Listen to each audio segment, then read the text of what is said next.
இவ்வளோ bad comment வருது, ஏன் லைவ் போகிறீங்க அப்படின்னு நிறைய பேர் கேட்குறீங்க. பேட் கமெண்ட்டுங்கிறது எனக்கு மட்டுமே வரதே கிடையாது. ஒருத்தவங்க பார்த்தீங்கன்னா ஃபுல்லாக சமையல் வீடியோ அந்த மாதிரி தான் போட்டுக்கிட்டே இருக்காங்க. லைவுமே சமையல் வீடியோ பற்றி தான் போட்டுக்கிட்டு இருக்காங்க. சரி, எனக்கு மட்டும்தான் அந்த கமெண்ட் வருதா அப்படின்னு கேட்டால் கிடையாது. நம்ம லைவில் வந்து ஒருத்தன் கமெண்ட் பண்ண வந்திருக்கான் அப்படின்னா அவன் வந்து என்ன வீடியோ போட்டிருக்காங்க, என்ன வந்து லைவ் ஓடுது, என்ன ரீல்ஸ்லாம் நடக்குது, அந்த மாதிரிலாம் பார்க்குறதில்ல.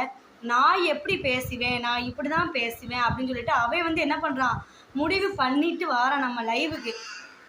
அதனால நான் என்ன சொல்கிறேன் அப்படின்னா, பேசுகிற நாய் பேசிக்கிட்டே தான் இருக்கும், குலைக்கிற நாய் குலைச்சிக்கிட்டே தான் இருக்கும். நம்ம அதை வந்து கண்டுக்கிறவே கூடாது. சூரியனை பார்த்து நாய் குலைச்சா சூரியனுக்கு கேடா, நாய்க்கு கேடா, அந்த நாய்க்கு தான் கேடு. அதனால் வந்து என்னென்னா குலைக்கிற நாய் குலைச்சிக்கிட்டே இருக்கட்டும் அப்படின்ட்டு நம்ம வேலையை வந்து நம்ம பார்த்துக்கிட்டே இருக்கணும்.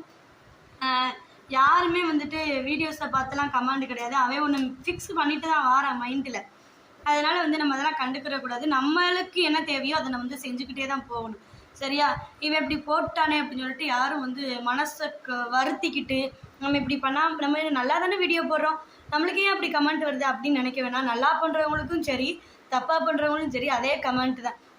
இப்போ என்னெல்லாம் எடுத்துக்கிட்டிங்கன்னா, நான் யூடியூப் சேனல் ஆரம்பித்து 4 வருஷம் கிட்ட ஆகிட்டு. ஆனால் வந்து ஒரு 3 வருஷமாக வந்து சமையல் வீடியோ மட்டும் தான் போட்டேன். ஒருத்தர் ஆதரவு கொடுத்து சப்போர்ட் பண்ணி என்னை வந்து தூக்கி விடலை.